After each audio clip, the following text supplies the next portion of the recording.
हम लोग श्रीमद् भागवतम के तीसरे स्कंद के 7वें अध्याय के 18 से 19 श्लोक को पढ़ेंगे। तो 17वां में आपने सुना था, दो प्रकार के लोग सुखी हैं। चूज कर सकते हैं कि कौन से बैच में जाना है। यश्च मूढ़तमो लोके यश्च बुद्धे परम गतः तावुभौ सुख में धेते क्लिश्यति अंतरितो जनः। जो मूढ़तम लोग हैं, जो एकदम पशु की तरह जी रहे हैं, जो बस निसंशय रूप से यही मानते हैं कि इंद्रिय तृप्ति से ही सारा सुख है, या यश्च बुद्धे परम गता, जिनकी बुद्धि परम अर्थात प्रकृति के परे परमेश्वर को गतः अर्थात प्राप्त हो चुकी, अर्थात जो पूरी तरह से निर्गुण हो गए हैं, भक्ति के सुख को प्राप्त कर रहे हैं, वो ही ता उभव, ये दोनों लोग ही सुखम ये देते, सुख को प्राप्त करते हैं। अब एक प्रश्न था कि भाई जब भौतिकतावादी लोग सुख को प्राप्त करते हैं तो फिर वही बन जाना चाहिए। तो ऐसा नहीं है। उनकी वह दुख ना होने की भ्रांति में रहते हैं। ये बात ऐसा नहीं कि वो सुख में हो नहीं सकता है जीव, लेकिन वो ऐसा, उनको संशय नहीं है इसमें कि हम सुखी हैं। केवल संशय मात्र नहीं है, सुख है नहीं है, लेकिन संशय ना होने से सुख का अनुभव कर रहे हैं। सुख नहीं है लेकिन मान रहे हैं कि हम सुख है, निसंशय रूप से मान रहे हैं। और जो लोग भगवान की भक्ति प्राप्त करके सुखी हो गए, उनका तो कहना ही क्या, वो तो टेंजिबल सुख, वास्तविक सुख प्राप्त कर रहे हैं। अब जो लोग बीच में हैं, क्लिश्यति अंतरितो जनः, जो बीच में है वह दुख भोगते हैं। जरा समझिए इसको, थोड़ा समझने का प्रयास कीजिए, तब अगला श्लोक समझ में आएगा। जो लोग यह मान रहे हैं कि वह देह है तो सुखी है, वह देह के ही इंद्रिय तृप्ति आदि के द्वारा उसमें निमज्जित हैं, लगे हुए, डूबे हुए हैं। और जो लोग देह की धारणा से पूरी तरह मुक्त हो गए तो वह सुखी हैं। रूप गोस्वामी, श्रील प्रभुपाद जी। हम लोग संग क्या है, हम लोग सुन तो लिए हैं कि हम देह नहीं है, और विचार करते हैं तो वही बात नहीं, विचार करीते चित्ते पावे चमत्कार, कि भाई ये चमत्कार क्या हो रहा है, क्या मैं लीवर हूँ? हम बोलते भी मेरा लीवर, मेरा पेट, मेरी आंख, तो ये दिमाग लगाएंगे, थोड़ा बुद्धि लगाते हैं, तो ऐसा तो नहीं से कह सकते कि हम ये देह हैं। और कौन सा देह है? वो जो बचपन में दिखता था, वो हमको एक व्यक्ति फोटो दिखा रहे थे, देखिए इसमें से कौन है, तो वो ऐसे बचपन में वो लड़के जैसे दिखाई पड़ते थे, कुछ लड़कियां ऐसे दिखती हैं। तो अब विश्वास ही ना हो कि ये लड़की नहीं लड़का है, सॉरी लड़का नहीं लड़की है, नहीं लड़की नहीं लड़का है, ऐसे मतलब जो भी है, मतलब एकदम अजीब सा लग रहा था। कौन है वो, कौन से देह में है बताइए? तो विचार करेंगे तो भाई नहीं विश्वास हो रहा है कि हम देह हैं, लेकिन अब देह के भोगों में भी पड़े हुए हैं। तो दिमाग, बुद्धि कुछ और बोल रही है।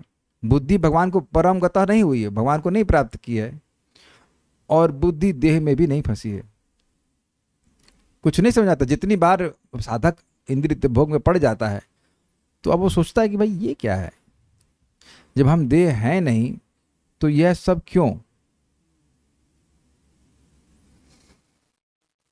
तो ये आप देखेंगे कि ये संघर्ष होता है। ऑब्वियसली ये संघर्ष के भी बहुत सारे शेड्स हैं, कौन व्यक्ति किस स्तर पर है, लेकिन वो अब इस श्लोक में कहते हैं, अगले वाले श्लोक में कहते हैं कि आपकी कृपा से मेरा यह संशय तो निष्ठ हो गया है कि मैं देह हूं, मैं देह नहीं हूं, यह तो नष्ट हो गया है। मतलब ये जितने भी दुख हैं, इनकी ये आत्मा में नहीं है, यह तो मुझे समझ में आ गया है, लेकिन इनकी प्रतीति है। कुछ समझ रहे हैं बात? लिंक समझ में आ रहा है? मुझे क्लेश था, संशय था कि जीव को माया क्यों कैसे पकड़ पाती है, भगवान हृदय में है तो वह कैसे पकड़ पाती है। तो वह सब बातें तो क्लियर हो गई, तो वह संशय का निवारण तो हो गया है, लेकिन अभी भी प्रतीति है कि देह के जो सुख दुख हैं वह मेरे हैं। मतलब सिद्धांत तो क्लियर हो गया है कि जीव को इस जीव का जो भी दुख सुख अनुभव कर रहा है वो वस्तुतः अंतःकरण के से अपनी मिथ्या अहंकार के द्वारा, पहचान के द्वारा कर रहा है, लेकिन अभी अनुभव तो नहीं हो रहा है। तो कह रहे हैं जैसे मैंने आपका संग प्राप्त करके अपने संशय रूपी क्लेश को नष्ट कर दिया है, उसी प्रकार से ये जो प्रतीति हो रही है कि मेरे दुख, मेरे शरीर के सुख दुख मेरे हैं, वह भी आपकी सेवा के द्वारा नष्ट हो जाएंगे। भाई अब हम लोग बिल्कुल देह की भावना में तो नहीं है, लेकिन अब बुद्धि परम गतः कैसे होगी? बुद्धि पूरी तरह से इस देह की भावना से परे कैसे जाएगी? तो भक्तों की सेवा के द्वारा। आप जैसे भक्तों की सेवा के द्वारा मैं पूर्णतः ये जो प्रतीति हो रही है कि भाई मान लीजिए घुटने में दर्द है तो वो मेरा दर्द है, यद्यपि मैं मान रहा हूँ कि मैं समझ रहा हूँ कि मैं घुटना नहीं हूँ, लेकिन अनुभव तो हो रहा है ना इसी प्रकार से घुटने का दर्द मेरा दर्द है। कुछ समझ पा रहे हैं? बात नहीं समझ पा रहे हैं? आप भी तो ये सामने किसी को बोलोगे कि भाई हमारे पेट में दर्द हो रहा है, आप ये तो नहीं कह रहे हैं कि ये पेट जो है इसमें दर्द हो रहा है, ऐसा तो नहीं बोलते हैं। अब सुन लिए हैं कि भाई पेट नहीं है, लेकिन अभी तो अनुभव ऐसा हो रहा है ना, प्रतीति हो रही है कि हमारे पेट में दर्द, मेरे पेट में दर्द, मुझे दर्द हो रहा है, ये प्रतीति हो जाती है। कोई हमको गाली देता है तो हम ये तो नहीं कहते हैं कि हमारे पंच महाभूतों को दे रहा है तो हमको कुछ, हमें कोई फर्क नहीं पड़ता। तो प्रतीति तो यही हो रही है कि हमें कहा जा रहा है, तो यानी कि अभी भी कुछ अविद्या का अंश है, अविद्या का अंश है, वो प्रतीति है। प्रतीति मीन्स, हाँ, प्रतीति का मतलब होता है फील होना। यस, फील होना। जैसे समझिए व्यक्ति स्वप्न में परेशान था, लेकिन स्वप्न से बाहर आने के स्टेज के बीच में भी वह उसको लगता है कि स्वप्न ही चल रहा है। कुछ हुआ, कभी ऐसा हुआ है क्या? कोई भयानक दृश्य देखे हैं तो स्वप्न से अभी पूरी तरह बाहर नहीं आए हैं, तो ऐसा लगता है कि अभी भी वह चल रहा है, मतलब उस स्वप्न की प्रतीति, अपरेंट एग्जिस्टेंस अभी भी अनुभव होती है। ऐसा कभी नहीं हुआ? हाँ, उठते ही तुरंत जब पूरा जागृत हो गए तो रियलिटी आ जाती है, लेकिन उसके बीच में भी व्यक्ति उसको वो वही सपने की दुनिया में रहता, मतलब बीच में है वो वही बीच वाली बात बोले ना, बीच में है वो। तो वह भी वही जो उठना शुरू किए तो कैसे उठना शुरू किया? अलार्म बजा उठना शुरू किए, तो आगे कैसे उठोगे? अलार्म के द्वारा। तो जो व्यक्ति पूरी तरह यह मान रहा है कि वह देह है, वह भी भक्तों की संगत से उस चेतना से थोड़ा बाहर आया है, तो आगे कैसे प्रगति करेगा? भक्तों की सेवा के द्वारा ही। तो जब कई बार ये प्रश्न आता है, बहुत अच्छा श्लोक है ये, क्योंकि बहुत बार प्रश्न आता है जब हम सुनते हैं कि हम देह नहीं हैं तो यह अनुभव क्यों नहीं कर पाते? मतलब यह स्वीकार करने में किसी व्यक्ति को दिक्कत नहीं है कि वह देह नहीं है थियोरेटिकली, क्योंकि अंदर का कंकाल तो हम है नहीं। जब मैंने पहला लेक्चर सुना था वो पर्सनालिटी डेवलपमेंट, तो उनका टॉपिक बड़ा अच्छा था, क्योंकि वो हमको ढूंढवाए कि तुम हो कौन, तुम्हारी पर्सनालिटी है कौन, you are not this body. तो उस दिन जो बहुत स्ट्राइक किया कि उन्हें कंकाल का फोटो दिखाया कि अंदर जो हमारा कंकाल है वह तो मैं नहीं हो सकता हूं। आप देखो कि किसी को पूछा जाए तुम कौन हो, तो कह देगा हम फार्मर हैं, ये हैं, जो भी साइंटिस्ट हैं, पीएचडी हैं। तो किसको पीएचडी मिला? अगर आपको पूछा जाए कि आपने कहाँ तक पढ़ाई करी, तो कहेंगे बीटेक, एमटेक या और भी ज्ञान की उपाधि बोल दी जाएगी। तो किसको बीटेक मिला? कृष्णांश प्रभु कहाँ तक पढ़ाई किए, कहाँ तक पढ़ाई किए? तो पूछ देंगे कहाँ तक पढ़ाई किए, तुरंत डिग्री बता देगा। तो 10वीं पास किए हैं, 8वीं पास किए हैं, जो भी है। कौन पास किया है? पृथ्वी, जल, वायु, अग्नि, आकाश, मन, बुद्धि, अहंकार। तो आप देख लेंगे कि बिल्कुल व्यक्ति कंफ्यूज हो जाएगा कि इसका तो कोई संबंध नहीं है इससे, और फिर भी हम मानते हैं ना कि हमारी डिग्री है, ये है, इत्यादि इत्यादि। तो आप देख सकते हैं कि व्यक्ति की धारणा तुरंत नहीं टूटती है कि वह देह नहीं है। I hope this very clear. तो अब वह कैसे टूटेगी? तो उसमें स्पष्ट लिखा है भक्तों की सेवा के द्वारा। तो अब आगे और सुनेंगे, मेरे पीछे बोलिए।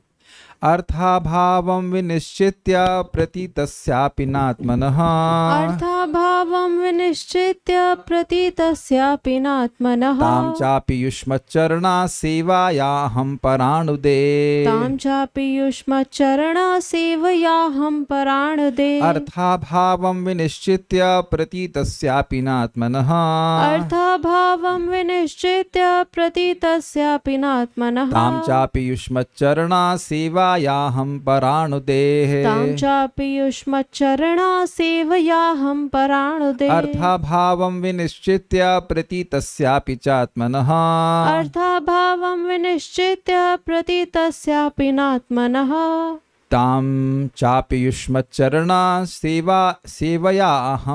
सेवयाहं पराणुदे। तां चापि युष्मच्चरणा सेवयाहं पराणुदे बोलिए। अर्थाभावं विनिश्चित्य प्रतीतस्यापि नात्मनः अर्थाभावं विनिश्चित्य प्रतीतस्यापि नात्मनः तां चापि युष्मच्चरणा सेवयाहं पराणुदे तां चापि युष्मच्चरणा सेवयाहं पराणुदे।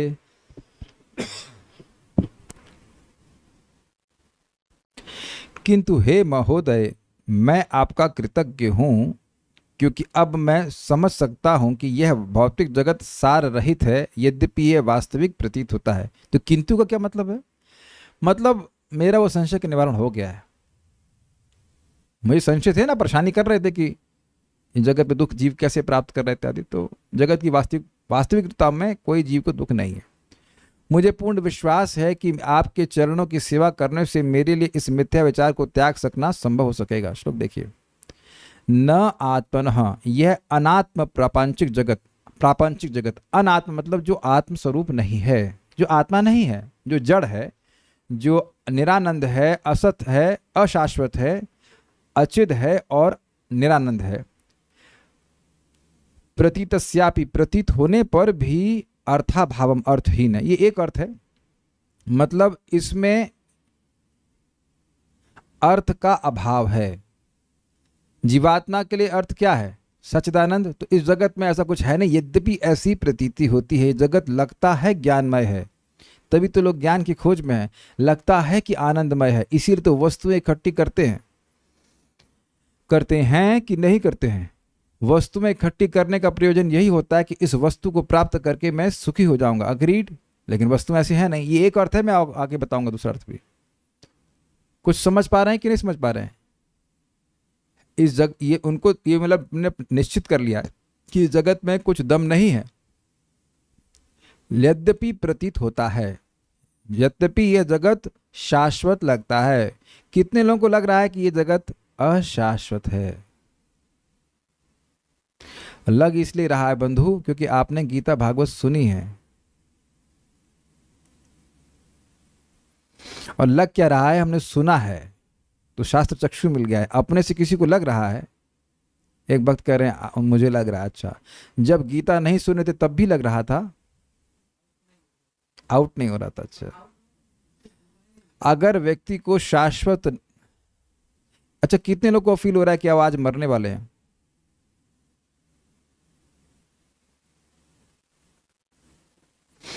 तो जब ये देह ही शाश्वत नहीं लग रहा है तो आपको लगता है कि सॉरी, जब ये देह ही शाश्वत लग रहा है तो अब जगत भी तो शाश्वत ही लगेगा।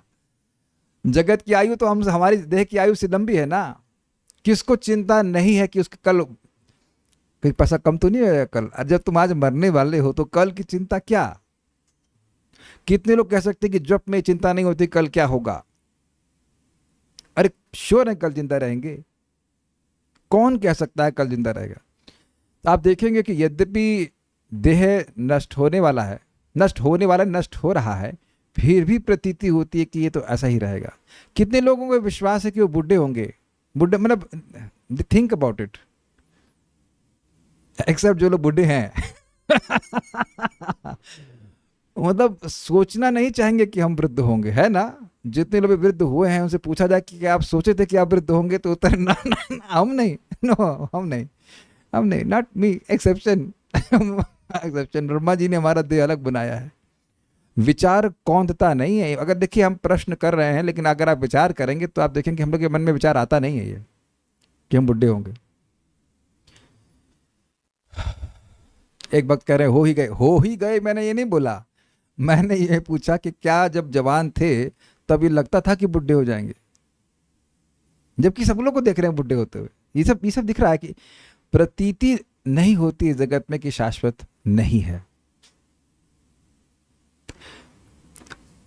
युष्म चरण सेवया अहम विनिश्चित्य, किंतु आपके चरण कमलों की सेवा में मैं अपने को स्थिर करके, मतलब बार बार फिक्स गुरु की सेवा करनी है, ताम इस प्रतीति च को भी परानुदय यानी लय करने में समर्थ हो जाऊंगा। अर्थात जो ये प्रतीति नहीं हो रही है, जगत वास्तविक स्वरूप में नहीं दिख रहा है, दुखालय के रूप में नहीं दिख रहा है, सुन तो लिया लेकिन नहीं दिख रहा है, तो वह भी गुरु की सेवा के द्वारा प्रकट हो जाएगा। एक अर्थ है ये। दूसरा अर्थ क्या है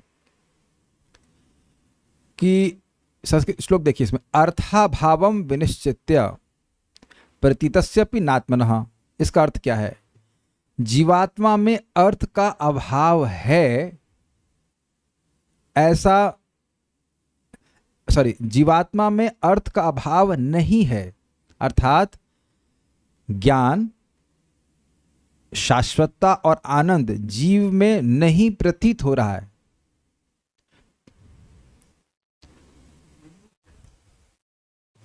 है लेकिन प्रतीत हो रहा है कि नहीं है ना। ये सिद्धांत बोला गया था कि जीवात्मा का ज्ञान, आनंद और शाश्वतता को नष्ट नहीं किया सकता, केवल ढक गया है।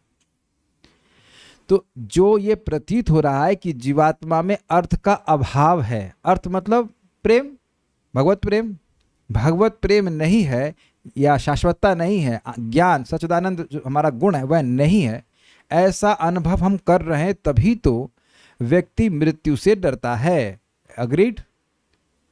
तभी तो ज्ञान प्राप्ति के लिए प्रयास करता है, तभी तो वह सुख की प्राप्ति के लिए प्रयास कर रहा है। जब आपको महसूस होगा कि यह चीज़ आपके पास नहीं है, तभी ना दूसरी चीज़ के लिए आप बाहर से प्रयास करेंगे। अगर एक चीज़ विचार कीजिए, घर में चावल होता है तब भी चावल खरीदने जाते हैं बाहर, कभी किए ऐसा? चावल जब घर में होता है तब आप बाहर चावल नहीं खरीदते हो।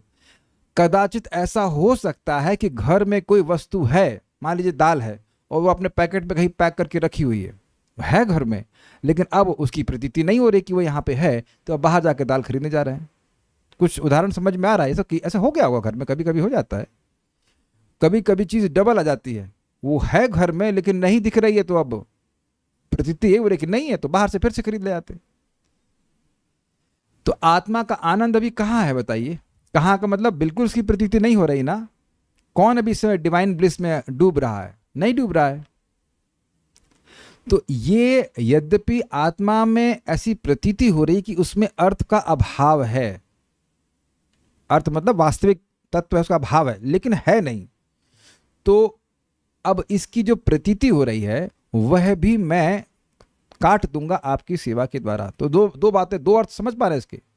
एक कि नात्मनः, जो ना आत्मा, जो अनात्म वस्तु है उसमें अर्थ का भाव है, ये मैंने निश्चित कर लिया है, लेकिन प्रतीति हो रही है। श्लोक देखिए तो समझ में आएगा।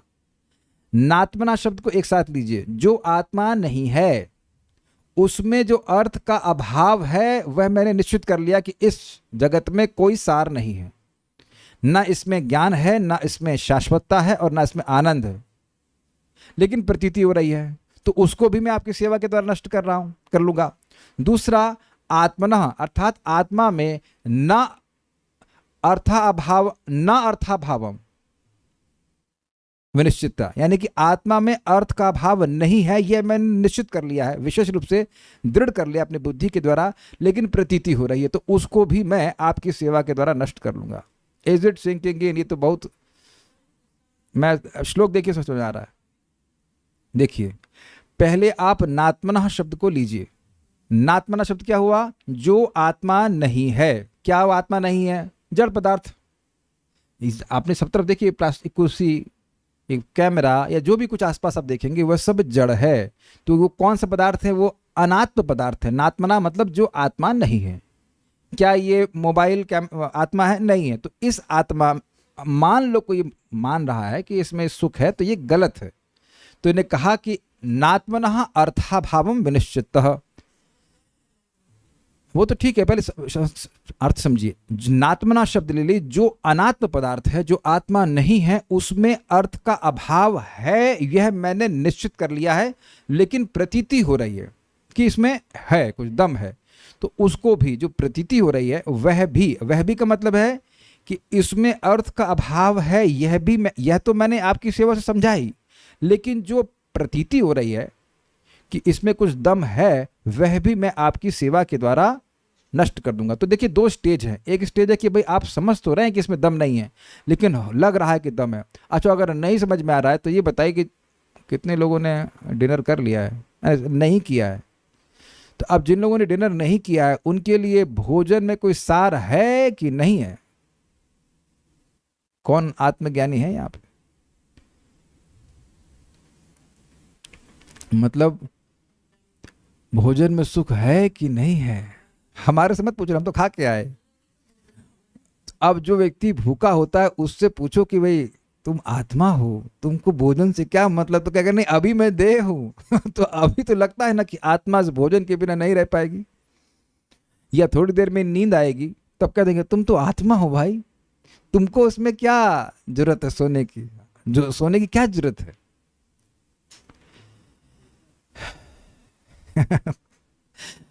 अब मान लीजिए कोई शादी करना चले तो कहे अरे तुम आत्मा हो, तुम जिसको देखा है नहीं भाई उससे क्यों शादी कर रहे हो? अब यद्यपि मान या तुम देख भी नहीं पाओगे, तो अब भाई वह बुद्धि से निर्णय कर ले कि वह आत्मा है, वो देह नहीं है, लेकिन प्रतीति तो ऐसी नहीं हो रही है ना। तो कुछ समझ रहे हैं? एक अर्थ क्लियर हो गया। और दूसरा अर्थ क्या है? आत्मनः मतलब आत्मा का अर्थाभावम विनिश्चित्य, आत्मा में अर्थ का अभाव कभी भी नहीं है। आत्मनः न अर्थाभावम विनिश्चित्य, आगे समझ में आ गया? आत्मा में अर्थ का भाव कभी भी नहीं है, यह मैंने आपकी सेवा के द्वारा निश्चित किया है। सेवा मतलब श्रवण के द्वारा। प्रतीतस्यापि, और जो उसकी प्रतीति हो रही है कि भाई आत्मा ज्ञानानंद नहीं है, वह भी आपकी सेवा के द्वारा मैं नष्ट कर लूंगा। बड़ा जबरदस्त था श्लोक, खुश हो गए थे। हाँ बिल्कुल समझ गए, थियोरिटिकली समझ गए, बट प्रैक्टिकली समझ जाएंगे बाय सर्विस। थियोरिटिकली भी समझे हैं सेवा के ही द्वारा, और प्रैक्टिकली भी समझेंगे सेवा के द्वारा। एक और चीज आप समझिए, देखिए हरे कृष्णा, अब समान व्यक्ति के लिए हरे कृष्ण में कोई दम नहीं है, उसमें कुछ नहीं है कि नहीं? लेकिन भक्त लोग समझाते हैं कि भाई ये तो साक्षात कृष्ण हैं, तो थ्योरी में आप समझ लेते हैं। फिर जब वैष्णवों के अनुगत होकर के हम लोग भजन करते हैं, धीरे धीरे करके जब निरपराधिक स्टेज में आते हैं, तो आप जप में एक सुख का अनुभव करते हैं, और वह थियोरिटिकल नहीं होता है। कुछ समझ में आ रहा है? नाम में, होली नेम में, हरि नाम में, भगवान में जो अर्थ के अभाव की भगवान में या भगवान की भक्ति में अर्थ का भाव नहीं है, यह मैंने निश्चित कर लिया है। यानी इसमें अर्थ है, अर्थ का भाव नहीं है। कुछ ग्रहण कर पा रहे हैं? भगवान में, भगवान की भक्ति में अर्थ का भाव नहीं है, यह मैंने निश्चित कर लिया है कि जीवन का सार भगवान की भक्ति है। सुन लिया, समझ लिया। लेकिन जो प्रतीति हो रही है कि यह जीवन का सार नहीं है, नहीं, ये प्रतीति हो रही है कि नहीं भगवान की भक्ति ही कैसे सार हो सकती है, उसको भी मैं नष्ट कर लूंगा। क्यों मैं आपसे बोल रहा हूं? क्योंकि भगवान की भक्ति के बारे में सुनने के बाद भी व्यक्ति विषय को तुरंत तो नहीं छोड़ पाता है, तो लग रहा है कि भक्ति से श्रेष्ठ कुछ और वस्तु है, तो वो जो लगना है वह भी भक्तों की सेवा के द्वारा नष्ट हो जाएगा। तो देखा जाए तो तीसरा अर्थ आ गया, क्योंकि आत्मा का अर्थ भगवान भी होता है, परमात्मा। परमात्मा में अर्थ का अभाव नहीं है, ये मैंने निश्चित कर लिया है। लेकिन प्रतीति हो रही है कि भगवान से मुझे क्या मतलब, तो यह भी मैं नष्ट कर दूंगा आपकी सेवा के द्वारा। और सेवा मतलब श्रवण, वेरी गुड। यहां तो मैत्री मुनि पानी भी पूछे हो, भाई थोड़ा गंगा जी में जाके पानी पी लीजिए तो यह भी नहीं पूछे, या फिर विदुर जी भी नहीं पूछे कि मैत्री मुनि कुछ खिलाए पिलाएं, कुछ फल दे दें, कुछ भी नहीं पूछे। आते साथ कृष्ण के बारे में सुनने लगे। देखिए हम लोग कई बार सुने हैं कि हम सभी लोग सेल्फ क्रिएटेड ड्यूटीज में फंसे हुए हैं, और ऐसा नहीं है कि व्यक्ति सुन लेगा तो अब तुरंत ही सब कुछ त्याग देगा, और ना ही शास्त्र ऐसा कह रहा है। लेकिन अब अपना जो वास्तविक कर्तव्य है उसको सुनता है तो पहले तो उसको लगता है नहीं, क्या आमी कृष्णदास, मैं ये विश्वास कैसे कर लूं? कैसे बोलेंगे बांग्ला में? एक कथा आमी मानते पारे ना, पारछे ना, मैं ये कथा नहीं मान सकता। जबकि शास्त्र कह रहा है जीव कृष्णदास कर ले यही विश्वास तो और दुख नहीं। ये विश्वास नहीं हो रहा है। अरे हम तो इनके बेटी हैं, हम तो इनके ये हैं, हम तो उनके वो हैं, यही निश्चित किया हुआ है ना। तो ये निश्चितता भी धीरे धीरे समाप्त हो जाती है। ओके, सेवा के द्वारा। लेकिन जनरली लोग सेवा का मतलब समझते हैं कि मतलब बस चरण दबा दिए और जब कुछ बोलने लगे गुरुजी तो ना वो सुनना है ना नहीं। जैसे देखिए अभी प्रैक्टिकल है कि हम जिन वैद्य से मिले वो खाली हमको दवा बताए खाने के लिए, उनके इंस्ट्रक्शंस को मैंने बहुत ध्यान से सुना। And as I am carrying out those instructions I am feeling the benefit. अब एक सिंपल सी बात बता रहा हूँ। जैसे मेरे को पेट की कुछ दिक्कत थी तो वैद्य जी ने बोला, अब उनके हिसाब से मतलब उन्होंने कहा आपको IBS है, what ever intestinal irritable bowel syndrome जो भी कुछ होता है। थ्योरी सुन ली हमने। अब ये उनकी सेवा हुई कि नहीं, मैं उनसे बात सुना, उनकी बात सुना, गुरु माना उस अंश में। अब वह बता रहे हैं कि ये दवा खाओ इस तरह से, तो वह भी तो उनकी सेवा है कि नहीं है, ये बताइए। गुरु मुख पद्म वाक्या चित्ते कोरिया, क्या साधु को वैद्य से कंपेयर करेंगे, बिल्कुल क्लियर समझ में आ जाएगा।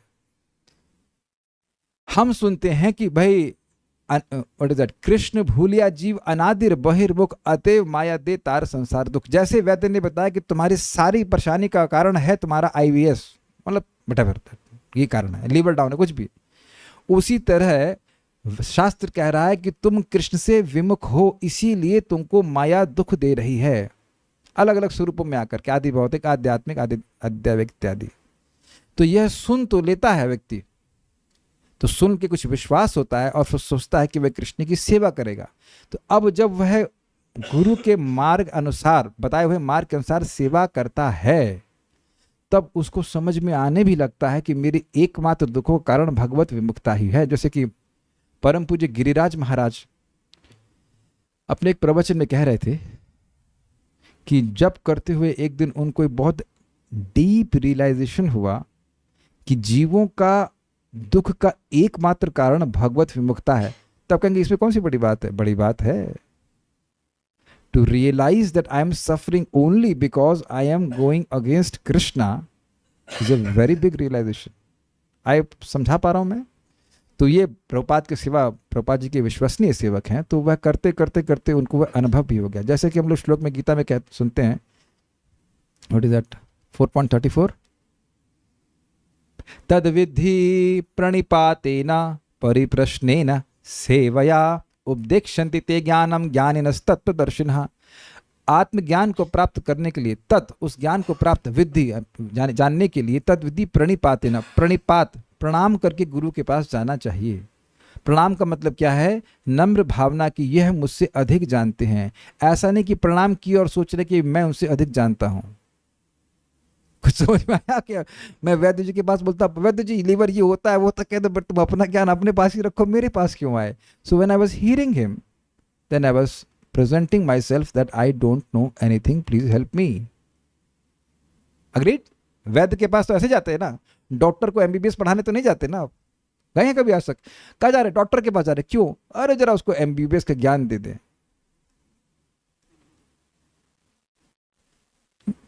जैसे कल एक भक्त बोले कि प्रभु जी वीडियो ऑफ हो या ऑन हो, एक्टिव हियरिंग महत्वपूर्ण है।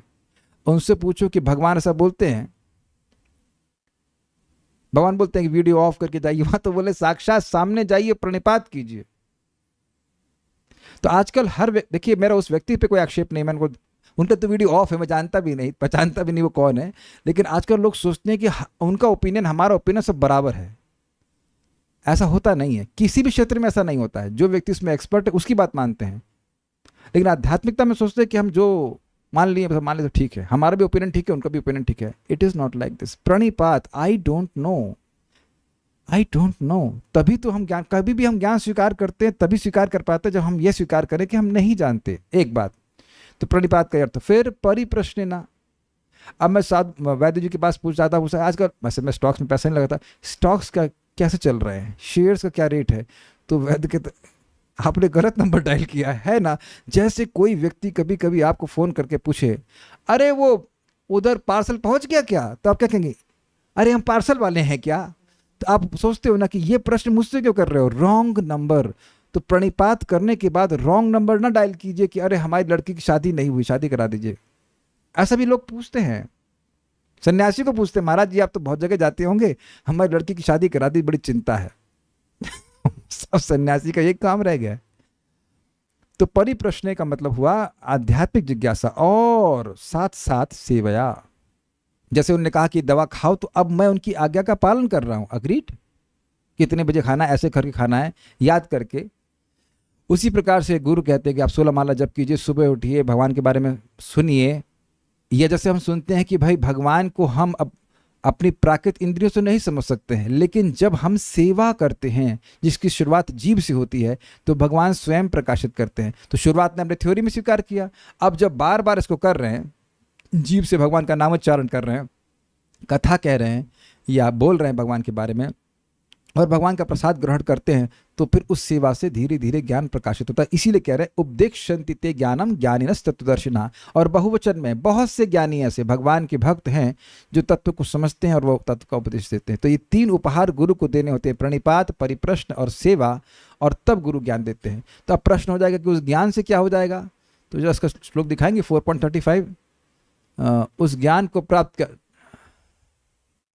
न पुनर्मोहम एवं यास्यसि पांडव द्रक्षसात् मन्यत। हाँ, यज्ञात्वा न पुनर्मोहम एवं यास्यसि पांडव येन भूतानि शेषाणि द्रक्षस्यात् मन्यथो मयि।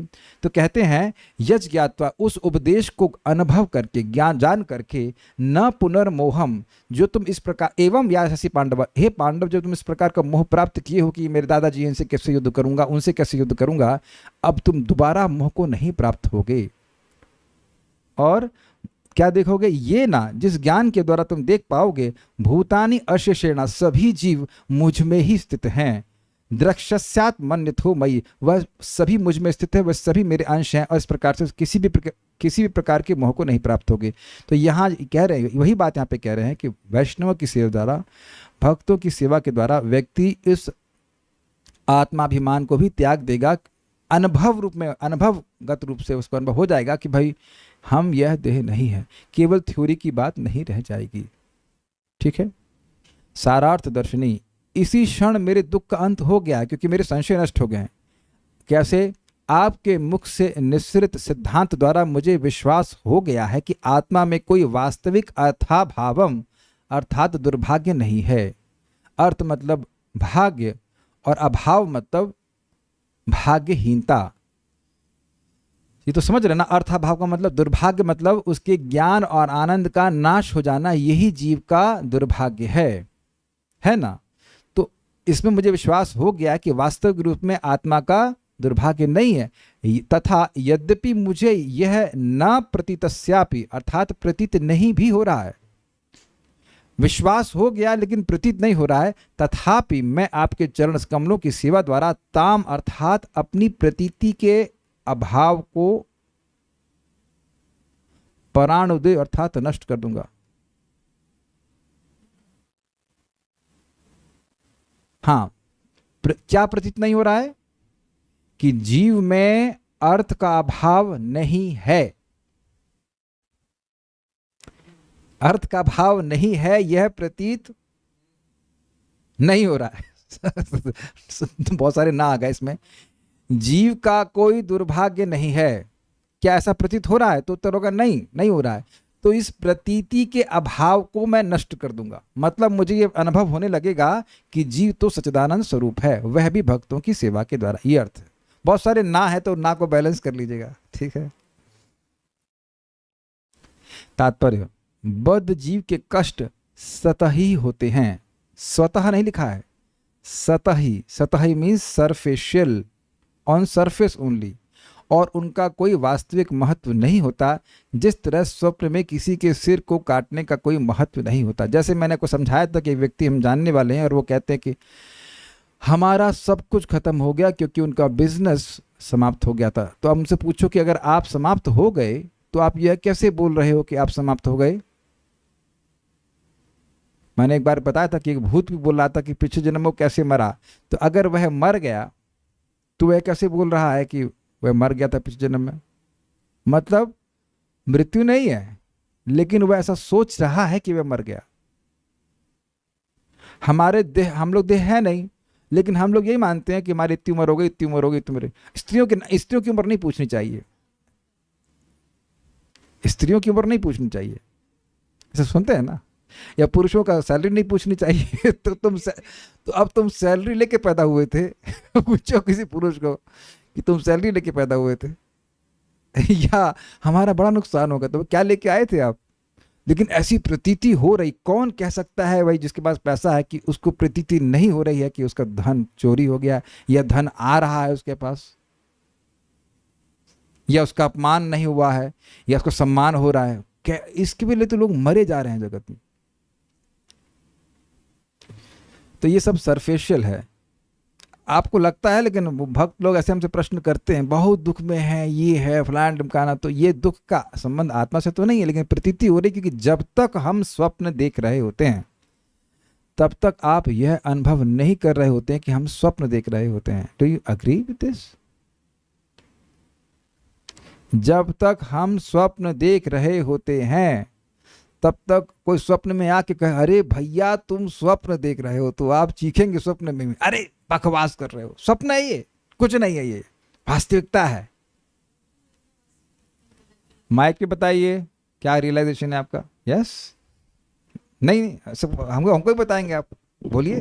हाँ, कोई डरावना सपना हो तो इतना वास्तविक लगने लगता है कि उठ के पसीने छूटते हैं। यस, इतना कुछ समय तक तो उसमें ऐसे लगता है, लेकिन पॉइंट इज दैट कि उस समय आपको ये प्रतीति बिल्कुल नहीं हो रही होती कि हम स्वप्न देख रहे हैं।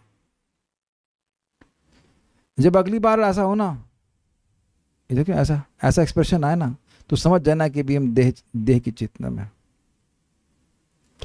जैसे ही टेंशन आए तो आप समझ लें कि अभी आप देह की चेतना में हैं। We have to do the needful, लेकिन टेंशन आने का मतलब है कि अभी स्वप्न को अच्छे से देख रहे हैं। हमको याद आ रहा है कि हम होटल में क्लास दे रहे थे और वर्णन कर रहे थे गोलोक वृंदावन का। तो बाद में एक माता जी का बड़ा विशेष प्रश्न था, प्रभु जी हमारी बच्ची पहले फर्स्ट आती थी और अब थर्ड आ रही। ओहो, ये कितनी बड़ी समस्या है। गोलोक के पहुंचेंगे कि नहीं पहुंचेंगे, उधर कोई जिज्ञासा ही नहीं। कितने टेंशन की बात है ना कि बच्ची पहले फर्स्ट आ रही थी और अब थर्ड आ रही है। मैं पूछा कि चौथी क्लास में आप फर्स्ट आई थी कि थर्ड आई थी? कहते कुछ याद तो है नहीं। तो हमने कहा बच्ची भी तो अभी फोर्थ में है, थर्ड फोर्थ में जो भी रहती हो, उसका भी कोई महत्व नहीं होता। अब आप कहेंगे कि ये सब क्यों कहते हो? देखिए, बात यह है कि मैं और आप जब हम लोग जप करने बैठेंगे तो मन हमको इन्हीं व्यर्थ की उलझनों में उलझाता रहता है। उस समय सुनना चाहिए भगवान का नाम, लेकिन ये समस्या वो समस्या, ये समस्या वो समस्या, उसी में घूमता रहता है, जबकि वास्तविक से कोई समस्या नहीं है। एक ही समस्या है कि हम भगवान से विमुख हैं, बस, और कोई समस्या नहीं है। तो ये बात कर रहे हैं, यद्यपि यह कथन सिद्धांत रूप में अति सत्य है, फिर भी समान व्यक्ति या आध्यात्मिक पथ के नव जिज्ञासु के लिए इसकी अनुभूति कर पाना अतीव कठिन है। इसीलिए कहा गया है कि जब तक हम भाव भक्ति के स्तर पर नहीं पहुंचते, अर्थात जिसमें देह की अब बिल्कुल अनुभव भी नहीं होता, देह स्मृति नाही जार संसार बंधन कहाँ तार, जिसको देह का स्मरण ही नहीं है उसको संसार का बंधन कैसे लग सकता है? तो देह की शुद्ध बुद्धि नहीं रहती तो फिर देह का धर्म उसके भजन को डिस्टर्ब नहीं करता है। लेकिन इस समय हम लोग भाव स्तर पर नहीं है, तो शरीर जब उसमें कुछ दिक्कत आती है तो हमारे भजन में दिक्कत आती है। इसलिए भक्ति ठाकुर जी बोलते हैं सबसे पहले स्वास्थ्य, फिर साधना, फिर सेवा, फिर संग, ऐसे कर। कुछ समझ पा रहे हैं? यद्यपि हम लोग देह नहीं हैं, लेकिन इस समय हम देह अपने अंतःकरण से अपनी पहचान करने के कारण, और अंतःकरण का लिंक किससे है? हमारी देह से। बुखार हो गया तो देखिए मन कितना डिस्टर्ब हो जाता है, कोई भी कार्य नहीं कर पाता है, तो इसलिए दिक्कत आती है। ये प्रभुपाद समझा रहे हैं, बड़ा प्रैक्टिकल बात बोल रहे हैं। इसलिए व्यवहार में भी हमें नेग्लेक्टफुल नहीं होना है, एटलीस्ट जब तक आप भाव के स्तर पर नहीं पहुंचते हैं। भाव स्तर पर पहुंच गए तो फिर कोई दिक्कत नहीं।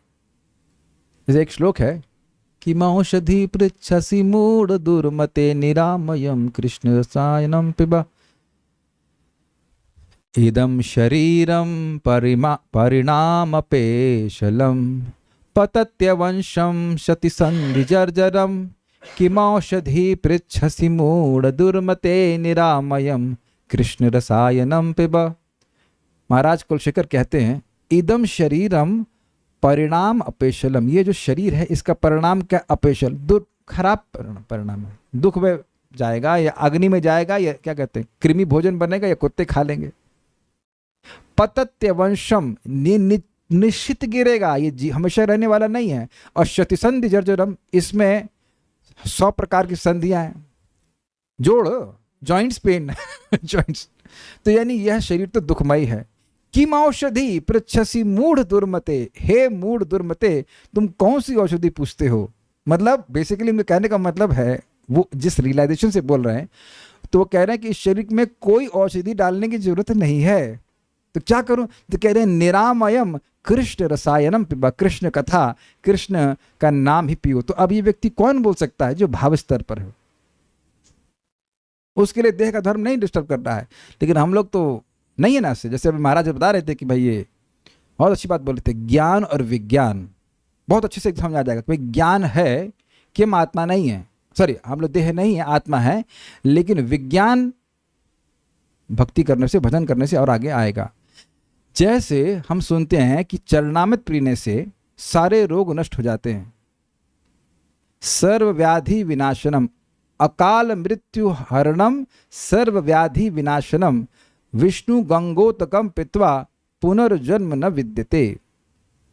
समझ रहे हैं, अकाल मृत्यु हरणम, अकाल मृत्यु का हरण करने वाला है, सर्व व्याधि विनाशनम, सारी व्याधियों को नाश करने वाला है, विष्णु चरणोदकम पित्वा, विष्णु के चरणों का जल पीने से पुनर्जन्म न विद्यते, पुनर्जन्म नहीं होता है। तो अब सब लोग केवल चरणामृत पिएंगे ना, अब दवा नहीं खाएंगे ना।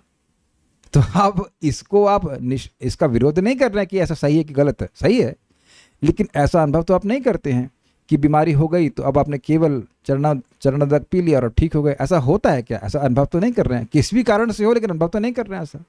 तुरंत जुकाम हुआ तो दवा लेना शुरू कर दी। अग्रीड।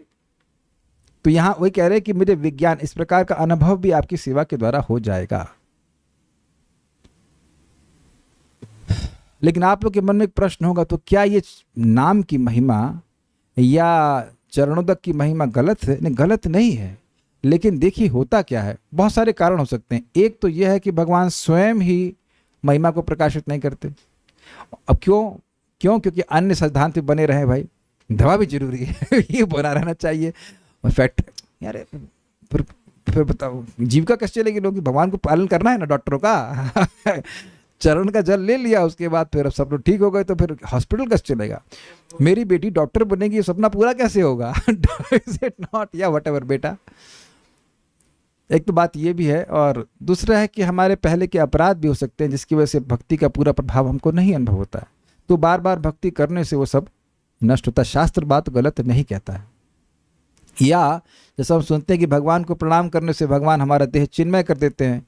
कितने लोगों को देह चिन्मय महसूस हो रहा है अपना, स्पिरिचुअल। अरे अभी तो माइग्रेन का दर्द सता रहा है, ये चिन्मय कहाँ से हुआ भाई, चिन्मय कहाँ से हो गया। चिन्मय शरीर होता तो आप इस चिन्मय शरीर से कोई नौकरी कर रहे होते या कुछ कार्य कर रहे होते। तो अनुभव तो नहीं हो रहा, लेकिन शास्त्र में है। तो वही बोल रहा है कि ज्ञान तो हो गया, कोई संदेह नहीं, लेकिन धीरे धीरे करके आपकी सेवा करके में इसका अनुभव भी हो जाएगा। ठीक है। किंतु मैत्रेय मुनि जैसे महान ब्रह्मवादियों के भक्तों के चरणों की सेवा करने से तथा उनके निरंतर संगति करने से मनुष्य इस मिथ्या विचार को त्याग सकता है कि आत्मा को भौतिक क्लेश भोगना पड़ता है। थोड़ा समझिए, मैं देह हूं, ये अज्ञान का पोसने के लिए हम अनादि काल से लगे हैं। व्हाट डज अनादि मीन्स? अनादि मीन्स की कोई शुरुआत नहीं, कितना अभ्यास किए हम लोग। अब इसको विपरीत करने में कुछ तो समय लगेगा ना। जिस अज्ञान को पोसने में अनादि काल लगा है, उसको तोड़ने में कुछ तो समय लगेगा ना। ऐसा तो नहीं कि तुरंत ही उससे बाहर आ जाएंगे। ये बात समझना चाहिए। अब एक प्रश्न होगा कि चरणों की सेवा का अर्थ क्या है? जिस सेवा से, जिस कार्य से भक्त सुखी हों, यथा कालम यथा कामम, जैसी उनकी इच्छा है और जैसा समय है उसके अनुसार सेवा करे। महाराज समझा रहे थे, कोई स्त्री है तो गुरु महाराज मान लो सन्यासी हैं, तो अब उनके लिए उनका क्या कहते हैं, मतलब मसाज तो नहीं कर सकती है, लेकिन अगर भोजन बनाने का मौका मिले तो बनाते हैं। बहुत से माता जी लोग सन्यासियों के भोजन बनाते हैं, घर में आते हैं, या ऐसे भी सेवा मिल जाती है। कहीं कहीं सन्यासी जाते हैं तो गृहस्थों घर से प्रसादम आता है। तो समझ रहे ना, काल और इच्छा के अनुसार सेवा करनी चाहिए। मैं फिर एग्जाम्पल दे रहा हूँ। एक सन्यासी थे, इस्कॉन दिल्ली में क्लास दे रहे थे, तो उनका शिष्य क्लास में नहीं आया और वो घूम रहा है पूरे बाजार में फिर लेकर के अजगर जैसी मोटी माला लेकर के आया। जब प्रवचन पूरा समाप्त हो गया तो गुरु महाराज उनके बड़े क्रुद्ध हुए। कहले कहाँ गया था तुम? तो बोले कि महाराज आपकी सेवा में था मैं। तो कह रहे मैं यहाँ प्रवचन कर रहा हूँ, उसको तुम सुन नहीं रहा है और तू कह रहा है कि सेवा कर रहे हैं। तो कभी कभी लोग समझ नहीं पाते। और पता है होता क्या है? होता यह है कि कथा के प्रति अरुचि है, उसको कवर करने के लिए वे सेवा का बहाना करते हैं। ये बात है। सेवा नहीं होती है, लेकिन अब नहीं है मन सुनने का, तो उसको बहाना कर देते हैं कि ना हम तो सेवा में हैं, सेवा में हैं। ये बहुत बार देखा गया इस प्रकार से। लेकिन श्रवण किए बिना किसी को भी ज्ञान प्राप्त नहीं होता। तमो विशीर्यते मह्यम हरे कथ्यतः कथाम। मेरा अंधकार नष्ट हो रहा है। परीक्षित महाराज कहते हैं सुखदेव गोस्वामी को, मैं आपके मुख से हरि कथा को सुन रहा हूँ। क्रमशः क्रमशः ये अंधकार नष्ट होता जाता, जैसे हम सुनते जाते हैं। आज हम अपने राज्य में, अपने घर में हैं, तो इसलिए हमारे पास कोई 8 बजे तक का टाइम नहीं है कि 8 बजे बंद करनी। तो एक श्लोक हम और ले लेते हैं, और ये श्लोक तो जबरदस्त है। क्या आप लोग सुनना चाहेंगे कि भागना चाहेंगे? तो जो भागना चाहते हैं वो भाग सकते हैं। This is brilliant, how can I not do this, I must serve this. जैसे घर में जाते हैं तो माता थोड़ा और ले लीजिए, थोड़ा और ले लीजिए, तो उसी तरह से हम आपको ये डिनर में सर्व करना चाहते हैं, ये थोड़ा सा और सुन लीजिए। नहीं नहीं हमारा पेट भर गया, ये तो आप कह नहीं सकते, क्योंकि कान कभी भरते नहीं। दिखाओ कान, सभी कान खाली हैं, थोड़ा और ले लीजिए। आप आपकी अगर आप कुछ कार्य करना हो तो आप कंटिन्यू कर सकते हैं, but this is very nice. So कैसे भाव भक्ति प्राप्त होगी यह यहाँ पे बताया गया है। बहुत सुंदर, बहुत सुंदर है। मेरे पीछे बोलिए। यत् सेवया भगवतः कूटस्थस्य मधुद्विषः, यत् सेवया भगवतः कूटस्थस्य मधुद्विषः, रतिरासो भवेत् तीव्रः पादयोर्व्यसनार्दनः, रतिरासो भवेत् तीव्रः पादयोर्व्यसनार्दनः। यत् सेवया भगवतः कूटस्थस्य मधुद्विषः, यत् सेवया भगवतः कूटस्थस्य मधुद्विषः, रतिरासो भवेत् तीव्रः पादयोर्व्यसनार्दनः, रतिरासो भवेत् तीव्रः पादयोर्व्यसनार्दनः। यत् सेवया भगवतः कूटस्थस्य मधुद्विषः, यत् सेवया भगवतः कूटस्थस्य मधुद्विषः, रतिरासो भवेत् तीव्रः पादयोर्व्यसनार्दनः, रतिरासो भवेत् तीव्रः पादयोर्व्यसनार्दनः। गुरु के चरणों की सेवा करने से मनुष्य उन भगवान की सेवा में दिव्य भावानुभूति उत्पन्न करने में समर्थ होता है जो मधु असुर के कूटस्थ शत्रु हैं। कूटस्थ मतलब अपरिवर्तनीय। जितनी बार मधु आएगा उसको भगवान मारेंगे ही, और जिनकी सेवा से मनुष्य के भौतिक क्लेश दूर हो जाते हैं। यत आपके इन चरणों की, यत मतलब जिन चरणों की, जिन आपके चरणों की, ऐसे बोलते ना, जिन आपके चरणों की, या आपके जिन चरणों ऐसे कह लीजिए। दोनों तरह से, दोनों से चलेगा, हिंदी दोनों तरह चलती है। सेवया, सेवा के द्वारा, चरणों की सेवा मतलब उनके हृदय को सुखी करने वाले कार्य करने के द्वारा। कूटस्थस्य मधुद्विषा, अपरिवर्तन। कूटस्थ मतलब जो सर्वकाल व्यापी रहता है, हर काल में रहता है और चेंज नहीं होता है। अपरिवर्तनीय मधुद्विषा, मधु असुर के शत्रु, भगवतः भगवान कृष्ण के पादयो चरणों में तीव्र अत्यंत भावपूर्ण व्यसनार्दन। व्यसन का मतलब होता है क्लेश, वही 3 प्रकार के ताप, जो तापत्रय निवर्तक, जो 3 प्रकार के तापों को नाश करने वाला है। रति रासः भवेत्, प्रेम का उल्लास प्रकट हो जाता है। तो बिल्कुल स्पष्ट है कि वैष्णवों की सेवा से, गुरु की सेवा से व्यक्ति के हृदय में भाव भक्ति उत्पन्न होती है। सिद्धांत समझ में आ गया। यत् सेवया भगवते, जिन आपके चरणों की सेवा के द्वारा आपकी चरणों की सेवा के द्वारा मैं इस प्रतीति से भी मुक्त हो जाऊंगा। तो कैसे वो चरण है? तो कह रहे हैं जिन चरणों की सेवा के द्वारा भगवता भगवान कृष्ण के जो कूटस्थस्य मधुदुष्वा, जो मधु नाम के असुर के निर्विकार शत्रु हैं, वो हमेशा शत्रु हैं उसके, उनमें रति रासो भवेत, रति प्रेम का, भाव का उल्लास, उत्सव, रास मतलब उत्सव प्रकट हो जाता है। कैसा? तीव्र। तीव्र का अर्थ लिया गया है दुर्वार। दुर्वार का मतलब होता है, श्री स्वामी कहते हैं दुर्वार मतलब दुर्वार का मतलब होता है इररेजिस्टिबल। दिस इज वेरी नाइस ना। तीव्र मतलब जैसे कि गंगा जी का धारा बहुत तीव्र है, मतलब इसको रोका नहीं जा सकता। तो ये एक अर्थ लिया गया है तीव्र का। तीव्र मतलब दुर्वार, दुर्वार मतलब इररेजिस्टिबल, जिसको रोक नहीं सकते, जिसकी गति को आप रोक नहीं सकते, ऐसा प्रेम।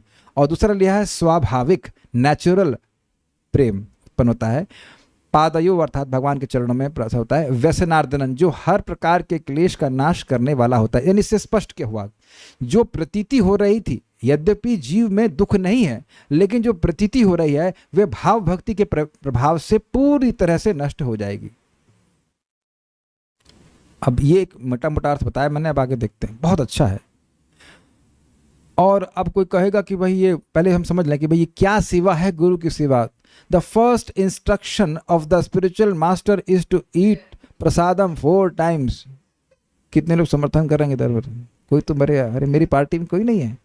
गुरु की पहली, अरे माता जी यहाँ पे भी हाँ कर रहे हैं, अरे हर चीज में हाँ अरे इसमें भी हाँ, अरे सुनो तो सही क्या बोल रहा हूँ मैं, फिर भी हाँ हम बोल रहे हैं, प्रश्न ये है, नहीं प्रश्न ये था कि गुरु जी की पहली सेवा क्या है। तो प्रभुपाद क्या समझाते हैं? गुरु मुख पद्म वाक्य ना। तो पहली सेवा यह है, भाई सुन लो, आज तक कोई ना सुन लो, भूल गया हो तो, पहली सेवा यह है कि आपको दिन में 4 टाइम प्रसाद खाना है। नहीं, अरे ये लोग लगना लेक्चर सुनते हैं जी, नहीं, पहली सेवा यह है कि 16 माला जप करना है। अच्छा, हमको पता ही नहीं था ये प्रभुपाद सब बोल रहे 16 माला। और एक और दिख गए हमको, उस्ताद कह रहे हमको भागवत में इतनी रुचि है कि जब बंद कर दी। मैं वाह वाह वेरी गुड, ये तो अच्छा संगीत बोल रहे हैं आप। हमने कहा भाई यह नहीं चलेगा, भागवत से तो आपको नाम की प्रेरणा मिलनी चाहिए। हमने कहा ये तो हमने कभी नहीं बोला, शायद आप तो कुछ जब करते हैं, लेकिन पहला इंस्ट्रक्शन है, द फर्स्ट, इंग्लिश में समझ लो पहले, the first instruction of the spiritual master is to chant 16 rounds. तो फर्स्ट मीन्स फर्स्ट ना, जैसे कहें कि भाई मुझे दाल बनानी है, तो पहला इंस्ट्रक्शन क्या है? दाल धुलो, हाँ दाल लो। अब दाल ही ना लें तो दाल पकेगी क्या? आप लोग खाना बनाना जानते ही होंगे। तो दाल ही ना लें तो आगे पानी कितना लें कुछ है ही नहीं। जब दाल ही नहीं लिए तो काम कैसे बना? आप लोगों को लग रहा होगा कि हमको तो बहुत गाइडेंस देना पड़ता है। नहीं प्रभु जी, एक मिनट में सेवा कर लेता हूँ, ये कर लेता हूँ, उसके बाद पता लगा 16 माला जो है वो शाम तक हो रहा है। तो फर्स्ट इंस्ट्रक्शन को तो फर्स्ट नहीं किया गया ना। तो अब हम आपको और कर्रा बोलेंगे, ये गृहस्थों को भी दीक्षा मिलती है कि केवल ब्रह्मचारियों को ही मिलती है? गृहस्थ लोग भी दीक्षा लेते हैं या केवल ब्रह्मचारी ही लेते हैं? तो फंसा दिया ना, कहे ये लोग कैसे कहाँ क्लास में आ गए। जो नौकरी करने वाले हैं वह भी दीक्षा लेते हैं या लेंगे, या केवल अब जो मंदिर के भगत हैं वही सब दीक्षा लेते हैं? तो उत्तर बड़ा स्पष्ट है कि सभी लोग दीक्षा लेते हैं, है ना। जो पीएचडी किए हैं वह भी दीक्षा लेते हैं, और जो पढ़ा लिखा नहीं वह भी दीक्षा लेते हैं, है ना। तो यानी सभी गुरु जी के सामने सभी शिष्य ही हैं, न वो गृहस्थ हैं न ब्रह्मचारी हैं। ये भी सही हो गया, गलत तो नहीं बोल रहे हैं, हम तो डिराइव कर रहे हैं। तो अब गुरु जी की आज्ञा तो सबके लिए बराबर हुई ना। ये तो नहीं कह रहे भाई ये गृहस्थी में है तो अब रात तक कर ले। The first instruction of the spiritual master is to chant 16 rounds. यहां तक प्रभुपाद जी ने बड़ा स्पष्ट कहा है, अंत लीला चैप्टर 3 ने, जहां हरिदास ठाकुर जी का तिरुभाव है, शायद 5th चैप्टर है, वहां पे हरिदास ठाकुर जी भोजन ग्रहण नहीं कर रहे थे क्योंकि 3 लाख नाम पूरा नहीं कर पा रहे थे। तो खैर, तो वहां कह रहे थे कि वहां प्रभुपाद कहते हैं कि अगर 16 माला कोई पूरा नहीं कर पा रहा है तो वह रुग्ण अवस्था में है। तो आप समझ गए कि कौन सी सेवा से भाव भक्ति प्राप्त होगी। ओके, श्रीधरी आपके चरणों की सेवा करने से भगवान मधुसूदन के चरणों में रति रासः अर्थात प्रेम रूपी उत्सव, रासोत्सव, प्रेम रूपी उत्सव, रति मतलब प्रेम और रास मतलब उत्सव, प्रेम रूपी उत्सव, उत्सव उत्साह, कुछ समझ रहे हैं? जैसे होता है ना उत्सव, जैसे भी रथ यात्रा का उत्सव था तो भक्त लोग जिसमें अनुभव कर रहे हैं, ये प्रवेश करते हैं तो बहुत उत्साहित आनंदित होते हैं। तो प्रेम रूपी आनंद का उत्सव रहता है। क्योंकि क्यों होता है ऐसा? जब भगवान के प्रति प्रेम रहता है तो भक्त कोई भी सेवा करता है उसको असीमित सुख मिलता है। प्रेम रूपी उत्सव जो तीव्र अर्थात दुर्वार और स्वाभाविक है वह उत्पन्न होता है। दुर्वार मतलब समझे? इररेजिस्टिबल। जैसे कि हरिदास ठाकुर जी को कहा कि हरि नाम करना बंद कर दो, तो कहते हैं आप मेरे क्या कहते हैं पीस पीस कर देंगे शरीर के, तब भी मेरा हर अंग हरि नाम को उच्चारण करेगा। तो आप कहेंगे ऐसा ऐसा अनुभव कैसे हो सकता है? ये दुर्वार स्थिति है। भगवत प्रेम यानी अविन भाव के स्तर पर कोई व्यक्ति भक्ति को रोक नहीं सकता है। भक्ति स्वाभाविक रूप से भगवान की तरफ बहती है। जैसे गंगा जी कितनी भी बाधाएं आ जाएं, कितनी भी बाधाएं आ जाएं फिर भी समुद्र की तरफ धावित होती हैं। आप देखो बहुत सारे पत्थर आते हैं तो उसको रोक नहीं पाते, उधर से घूम फिर के किसी भी तरह वह समुद्र की ओर जाती हैं। उसी प्रकार से भाव भक्ति प्राप्त हो जाए फिर आगे प्रेम भक्ति प्राप्त हो जाए तो उसको रोका नहीं जा सकता। कुछ समझ गए ना बात? तो ऐसी भक्ति प्रकट होती है। और वैसी भक्ति को आप दूसरी तरह से भी कहते हो अहेतु की अप्रतिहता, जिसका कोई हेतु नहीं होता, इस कारण से किसी भी प्रकार से वो प्रतिहत नहीं हो सकती, कोई रोक नहीं सकता है। उससे व्यसनम अर्थात संसार चक्र ही विनष्ट हो जाता है। संसार चक्र अपने आप ही नष्ट हो जाता है, मतलब दोबारा जन्म नहीं होता। सारा दर्शनी भगवत जनों की सेवा से क्या प्राप्त करना असंभव है, अर्थात कुछ भी नहीं। भाव भक्ति बहुत मुश्किल है लेकिन भक्तों की सेवा के द्वारा यह भी प्राप्त हो जाती है। भगवतः कूटस्थस्य अर्थात भगवान ही हैं जो एक रूप में सर्वकाल व्यापी हैं। थोड़ा सा मैं क्लियरली नहीं बताया था, सर्वकाल व्यापी नहीं, एक रूप में सर्वकाल व्यापी को कूटस्थ कहा जाएगा, अर्थात जो हर काल में एक ही रहता है। आज कोई व्यक्ति सुंदर है और वह युवा है लेकिन एक दिन उसके दांत भी नहीं रहेंगे और सर बहुत मान लीजिए बहुत घने रेशमी बाल हैं तो एक भी बाल नहीं बचेगा। स्त्रियों के संग भी ऐसा हो जाता है कि वृद्धावस्था में बाल तो झड़ जाते हैं।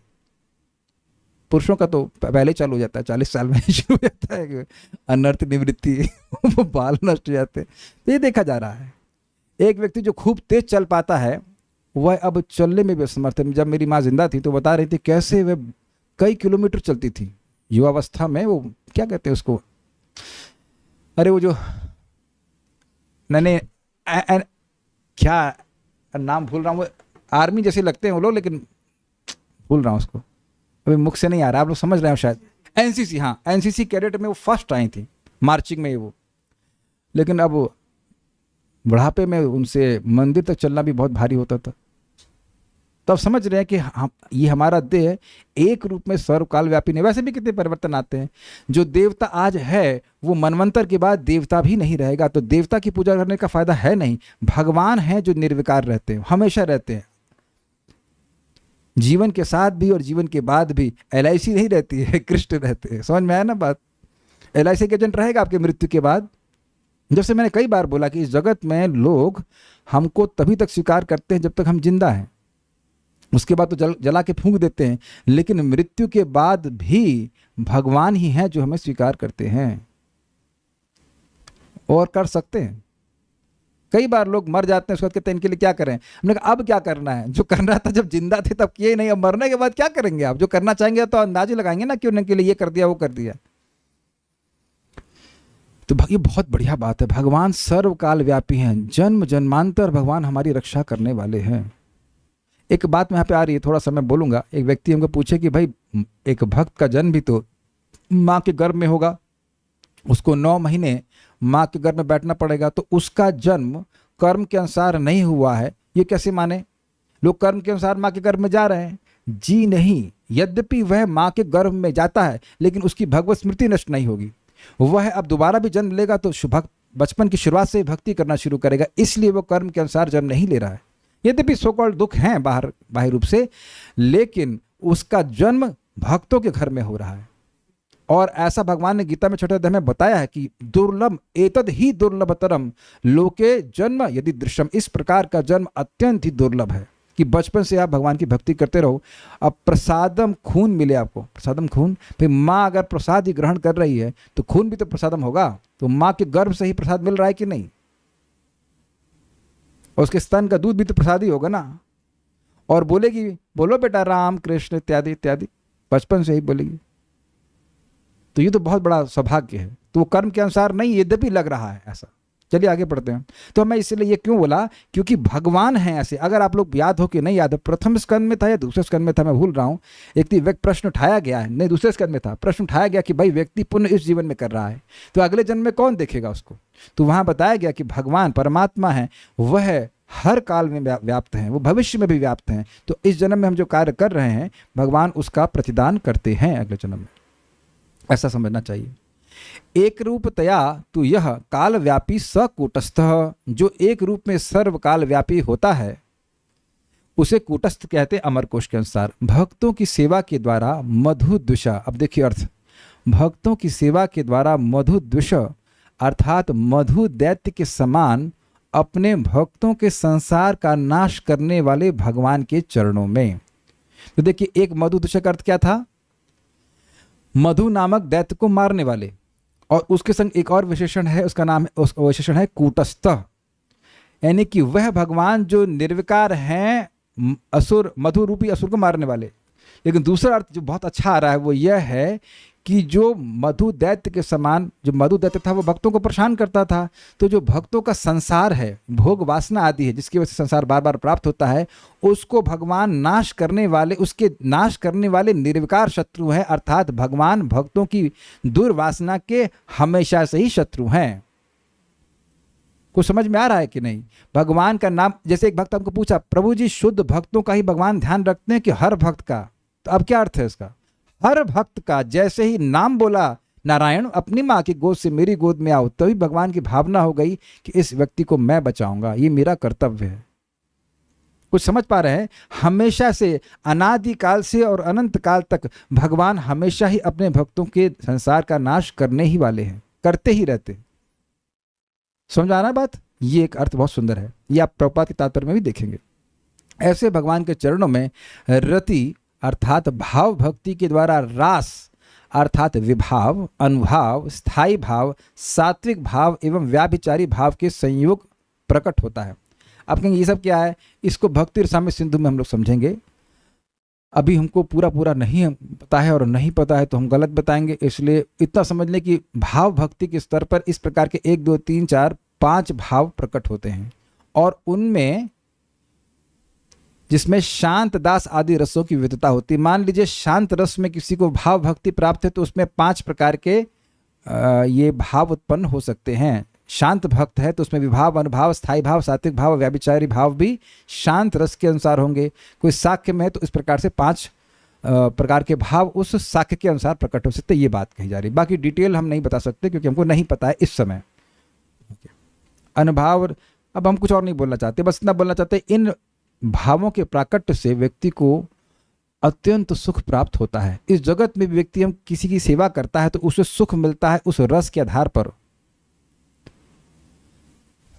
पत्नी पति की सेवा कर रही है तो एक अलग रस है, अपने बच्चे की सेवा कर रही तो वात्सल्य रस है।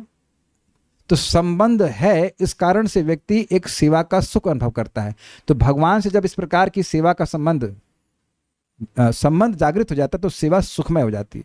एक प्रश्न कह रहे हैं कि मधु वाली बात समझ में नहीं आई, मधु दैत्य वाली बात समझ में नहीं। जैसे मधु दैत्य हमेशा भक्तों को परेशान करते हैं, तो मधु दैत्य के समान संसार का बंधन जो है वह भक्तों को भी परेशान करता है। तो जैसे भगवान मधु नामक दैत्य को मारने वाले हैं, ऐसे ही भगवान भक्तों के संसार जो अविद्या के जो 6 असुर कह लीजिए, काम, क्रोध, लोभ, मोह, मद, मात्सर्य, इनका भी वह नाश करने वाले हैं, हमेशा से नाश करते आए हैं। ठीक है। उसके बाद कहा भाव भक्ति को यहाँ तीव्र इसलिए कह रहे हैं क्योंकि अपनी माधुरी के द्वारा, ये स्पेलिंग होना चाहिए, यह है प्राकृत एवं अप्राकृत सभी प्रकार के माधुर्य का मर्दन करने वाली है। अब इसका क्या मतलब है? इसका मतलब यह है कि देखिए प्राकृत सुख क्या है, आहार, निद्रा, भय और मैथुन। तो इनका तो खैर अब नाश भक्ति समानता भी करती, तो भाव भक्ति में इतना सुख है कि अब प्राकृत विश्व में तो कोई मन जाने का मतलब ही नहीं है। लेकिन जो मोक्ष का सुख है, संसार में दोबारा, हाँ, संसार की जो निवृत्ति का सुख है, वह भी इसके आगे छोटा पड़ जाता है। इसीलिए इसका गुण है मोक्ष लघुताकृत। मोक्ष के आनंद को भी जो लघु छोटा कर दे, उसको भाव भक्ति का सुख कहा जाता है। तो भाव भक्ति इतना सुख देने वाली है कि जो अप्राकृत ब्रह्मानंद का सुख है, उसको भी वह तुच्छ कर देती है। तो ये व्यसनार्दन का मतलब है। ये व्यसनार्दन का मतलब, व्यसन मतलब जो जगत के दुख है, जो जगत के गंदी चीजें हैं, भोग आदि, उनका तो उनका दमन कर देती है। लेकिन जो ब्रह्मानंद है वह भी व्यसन है, और व्यसन है उसको भी दमन करती। इसीलिए भक्तों ने कहा है कैवल्यम नरकायते। सुनाई पड़ा? प्रबोधानंद सरस्वती ने कहा है कैवल को बड़ा लोग मानते हैं कि मोक्ष का सुख बहुत अच्छा है। कहते हैं कैवल्यम नरकायते त्रिदासपुर आकाश पुष्पायते। त्रिदासपुर मतलब स्वर्ग आदि का सुख आकाश पुष्प के समान अनुभव होता है, कि आकाश में तो पुष्प होता ही नहीं, तो उसमें दम कहाँ है। और कैवल्य नरकायते, कैवल्य तो नरक के समान होता है। तो कह रहे हैं कि दुर्दांत इंद्रिय प्रोत्खात दृष्टि, ऐसे करके श्लोक है, भूल रहा हूँ, दृष्टि प्रोत्खायत ऐसे करके, जो इंद्रियां जिनको दमन करना बहुत मुश्किल है, उनके दांत ही तोड़ देता है। क्या? जिस व्यक्ति के ऊपर श्रीमन चेतन महाप्रभु की कृपा होती है, अर्थात भगवान की कृपा से जिसके हृदय में भाव भक्ति जागृत हो जाती है, उसके लिए कैवल्य का सुख भी नरक के समान लगता है, क्योंकि उसमें कृष्ण की सेवा नहीं होती। तो कृष्ण की सेवा से जो सुख मिल रहा है भाव भक्ति के स्तर पर, वह मोक्ष के सुख को, जो कि अप्राकृत है, जो कि असीमित कहा जाता है, उसको भी तुच्छ कर देता है, उसको तुच्छ करता है। प्रहलाद महाराज का उपदेश है कि मोक्ष का सुख अगर मतलब एक ग्लास की या कुछ बूंद के समान है, तो भक्ति का सुख एक सागर के समान है। तो ये सब भाव भक्ति का स्तर है। तो उसको भी उस व्यसन को, यानी मोक्ष के सुख रूपी व्यसन का भी अर्दन करने वाला ये रति रास है, तीव्र है, इसलिए इसको यहाँ पे तीव्र कह रहे हैं। जैसे आप महसूस किए होंगे कि मान लीजिए आपके पास संतरा है या कुछ फल है, और अब आप खूब तीव्र मीठी खीर खाते हैं, तब क्या होता है? तो आप कहेंगे कि फल तो यार मीठा नहीं है। ये हुआ है कभी? नहीं हुआ आप लोगों को? करना कभी ट्राई, वैसे बहुत अच्छी आइडिया नहीं है, लेकिन बहुत मीठी खीर हो और नींबू का जूस थोड़ा हल्का मीठा है, बहुत ज़्यादा मीठा नहीं है, तो अब आप खीर, पहले नींबू जूस पी रहे थे तो मीठा लग रहा था, लेकिन अब खीर खा लिए और दोबारा नींबू का जूस पिए तो फीका लगता है। अब एक प्रभु पूछ रहे हैं कि ब्रह्मानंद कैसे व्यसन है प्रभु जी, समझ नहीं आया। देखिए, ब्रह्मानंद में, ब्रह्म ज्योति में भगवत सेवा का सुख नहीं है, इस जगत का दुख नहीं है, लेकिन भगवत सेवा का सुख नहीं है। वहाँ शाश्वतता की अनुभव होता है, लेकिन ज्ञान और आनंद की अनुभूति नहीं होती है। जीव को वास्तविक सुख भगवत सेवा के द्वारा ही प्राप्त होता है। वहाँ कौन कथा सुनाएगा? इस बात को आगे ध्रुव महाराज भी कहते हैं कि भगवान आपके श्रवण कीर्तन में जो सुख है, आपके स्मरण में जो सुख है, वह तो आपकी महिमा अर्थात ब्रह्म ज्योति में भी नहीं है। तो अभी मैंने समझाया ना आपको कि जैसे खीर बहुत मीठी है, उसको खाते हैं तो जो स्वीट, तथाकथित रूप से थोड़ा सा स्वीट जो नींबू का जूस है, वो अब फीका लगने लगता है। अब नीम का जूस तो खराब लगेगा ही, वो हो गया भोग आदि का सुख, लेकिन जो लेमन जूस है तो थोड़ा अच्छा माना जा रहा है, वह भी खराब लगता है। अगर ना समझ में आए तो करके करना पड़ेगा। ये दृष्टांत तो इजी है ना। खीर, अब आप अकेले हैं तो खीर कहाँ मिलेगी, लेकिन अब कहीं अगर खीर मिल जाए आपको बढ़िया, और फिर नींबू जूस दे दिया जाए, तो आप देखेंगे कि ना उसमें कोई इंटरेस्ट नहीं। मैं केवल उदाहरण दे रहा हूँ, अन्यथा भगवान की भक्ति का सुख इतना ज़्यादा है कि तुलना ठीक नहीं बैठ रही है, क्योंकि खीर अत्यंत स्वादिष्ट नहीं होती है नींबू के जूस के तुलना में, लेकिन एक अंदाज देने के लिए बोल रहा हूँ। इसके द्वारा ही मेरे जो भी संशय हैं उनका विनाश हो जाएगा। और कहाँ, मतलब और किस तरह से मेरा संशय का नाश होगा? संशय क्या था? संशय, अभी जो संशय या जो बचा हुआ है कि भाई बोल तो रहे हैं कि जीव आनंदमय है, लेकिन प्रतीति नहीं हो रही, तो वहां भी कुछ हल्का संशय है ना कि सही बोल रहे हैं क्या? तो वह भी नष्ट होगा। तो नष्ट कहाँ से होगा? भाव भक्ति के द्वारा। और वह भाव भक्ति कैसे प्राप्त होगी? आपके चरणों की सेवा के द्वारा। और कहाँ से नष्ट हो जाएगी? मतलब और मेरे लिए और कोई विकल्प नहीं, आपकी सेवा के अलावा, आपकी सेवा के द्वारा ही मैं कृतार्थ हो जाऊंगा। ये क्या अर्थ है? ये भाव है। बहुत अच्छा लगा हमको ये। प्रपात का तात्पर्य आपको बिल्कुल आसानी से समझ में आ जाएगा। तात्पर्य मैत्रेय मुनि जैसे प्रामाणिक गुरु की संगति भगवान की प्रत्यक्ष सेवा के लिए दिव्य आसक्ति प्राप्त करने में परम सहायक हो सकती है। एक बात ध्यान दीजिएगा, प्रभुपाद अपने लेक्चर में कहते हैं, नित्यम भागवत सेवया, क्या श्लोक है वो? नष्ट प्रायेषु भद्रेषु नित्यम भागवान सेवया। बोले भगवान सेवया नहीं। इंटरेस्टिंग है, नष्ट प्रायेषु भद्रेषु नित्यम भागवत सेवया। प्रभुपाद कहते हैं इट डजंट से भगवान सेवया, भगवान की सेवा से भाव भक्ति प्राप्त होगी नहीं बोल रहे हैं, भक्तों की सेवा से, भागवत की सेवा से, बुक भागवत और भक्त भागवत की सेवा से अनर्थ नष्ट होंगे और भगवान के में भाव भक्ति प्राप्त होगी।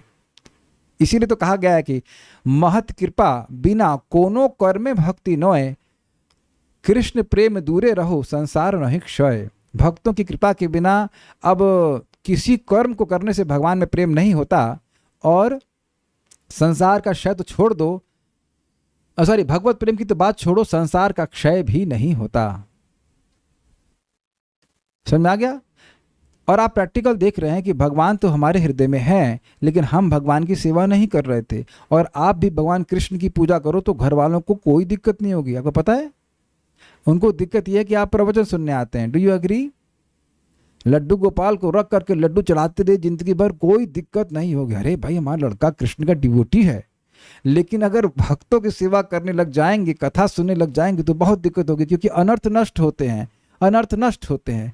ऐसा हो सकता है कि लड्डू गोपाल को चाय का भोग लगे। हमने देखा है शालिग्राम को, ऐसा एक आदमी लिया, इसमें चाय भरी थी पंडित जी, और पूरा चाय भी नहीं दी, ऐसे लिए और ऐसे चिड़क दिए। उन्होंने कहा अरे चाय तो पिलाओ यार, पूरा कब से, बोला नहीं मुझको, बट बिकॉज वे भक्तों की सेवा, ये मंदिर में हो रहा था, घर की बात नहीं कर रहा हूं मैं, ये मंदिर में हो रहा था भाई साहब। ऑफिशियल पुजारी है भाई साहब, बाबा जी लोग बोलते हैं। यू कांट इमेजिन दैट ना, शालिग्राम को चाय और उसके बाद वह भी चीटा मार करके बताइए, अभिषेक कर रहे थे शायद, अब पता नहीं तुलसी रख रहे थे कि नहीं रख रहे थे। आप बताओ कि क्या ऐसा, जिन लोग के घर में शालिग्राम है मान लो, क्या अभी आप ऐसा करते हो कि जूस लिए और भगवान को से अभिषेक कर दिया? You can not do that, because ऐसा भक्तों ने न तो कभी किया है, ना कभी इंस्ट्रक्शन देंगे आपको, है कि नहीं? तो कैसे अनर्थ नष्ट होंगे? वही कार्य करते रहेंगे जिससे भगवान की भक्ति के विपरीत चले जाए। तो भक्तों की सहायता से दिव्य आसक्ति भगवान में प्राप्त होती है। भगवान मधु असुर के शत्रु हैं, अर्थात दूसरे शब्दों में अपने शुद्ध भक्त के कष्टों के शत्रु हैं। इस श्लोक में रति रास शब्द महत्वपूर्ण है। भगवान की सेवा विभिन्न दिव्य रसों में, संबंधों में शांत, वीर, सख्य, वात्सल्य तथा माधुर्य में की जाती है। भगवान की दिव्य सेवा के मुक्त पद पर स्थित जीव उपर्युक्त रसों में से किसी एक रस के प्रति आकृष्ट होता है, और जब यह भगवान की दिव्य प्रेम भक्ति में लग जाता है तो भौतिक जगत से उसकी अनुरक्ति स्वतः समाप्त हो जाती है। जैसा कि भगवद गीता में कहा गया है, रसवर्जम रसोप्यस्यः परम दृष्ट्वा निवर्तते। ये श्लोक इस प्रकार से है कि निराहारस्य देहिना, श्लोक क्या श्लोक है? 2.59 देखिए, निराहारस्य देहिना रसवर्जम रसोप्यस्य परम दृष्ट्वा निवर्तते। विषया विनिवर्तन्ते निराहारस्य देहिना रसवर्जम रसोप्यस्य परम दृष्ट्वा निवर्तते। विषया विनिवर्तन्ते निराहारस्य देहिना, विषयों से लोगों को दूर कर दिया गया है। और निराहार है, जैसे वैद्य ने कहा कि अब ये छोला नहीं खाओगे, तो छोला नहीं खाएगा, लेकिन इसका मतलब यह नहीं कि छोले की इच्छा नहीं है। इसलिए कह रहे रसवर्जम, भोजन दूर है, आहार दूर है, लेकिन उसका रस है। लेकिन जो भक्त भगवान की भक्ति में आगे बढ़ जाता है तो रसोपि अस्य, उस व्यक्ति का रस, उस भोग का टेस्ट भी नष्ट हो जाता है। परम दृष्टवा निवर्तित, परम अर्थात परमेश्वर को, भगवान को अनुभव करके वह रस भी निवर्तित हो जाता है। तब आप कहेंगे प्रभु जी हमारा तो नहीं हो रहा है। अच्छा, इस समय पिक्चर छोड़ के बैठे हैं कि नहीं बैठे हैं? लेकिन कोई ग्लानि हो रही है कि हाय हमारी पिक्चर छूट रही है, ये हमारा क्रिकेट मैच छूट रहा है, ये न्यूज़ छूट रही है, अर्थात उनका रस गायब हो गया, उनको टेस्ट जो है वो नहीं रहता। ये है भक्ति में प्रगति का प्रत्यक्ष लक्षण। एक बात बोल के रुकते हैं। Senior devotee means how much he is detached from sense gratification. काफी हैवी है ना, है ना?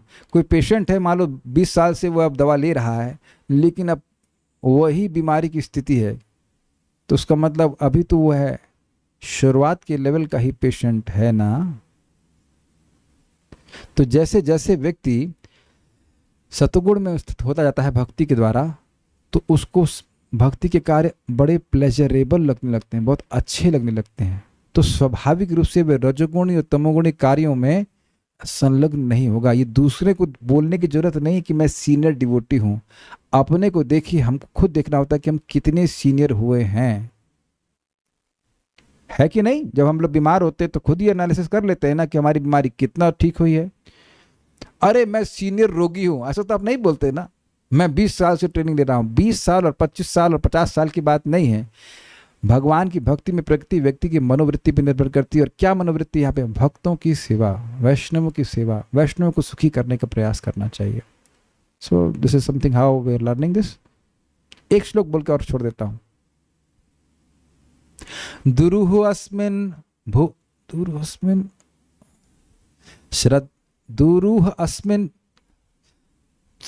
दुरुह अद्भुत वीर्यस्मिन् दुरुह अद्भुत वीर्यस्मिन् श्रद्धा दूरस्तु पंच के यत् स्वल्पोपि संबंध सद्धियाम भावचन में। सुन लीजिए, भगवान की भक्ति 64 प्रकार की होती है।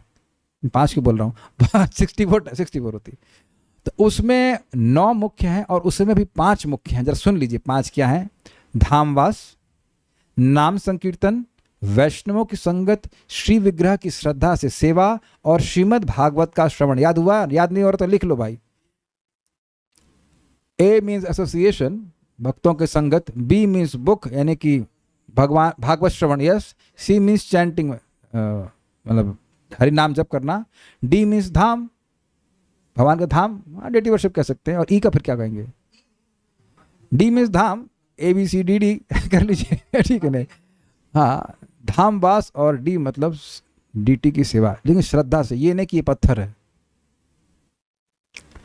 तो ऐसा करने से यत्र स्वल्पो भी संबंध, इससे थोड़ा सा भी संबंध हो लेकिन सद्य, अगर अपराध रहित है, तो भावजन में उसमें भाव भक्ति का उदय होने लगता है।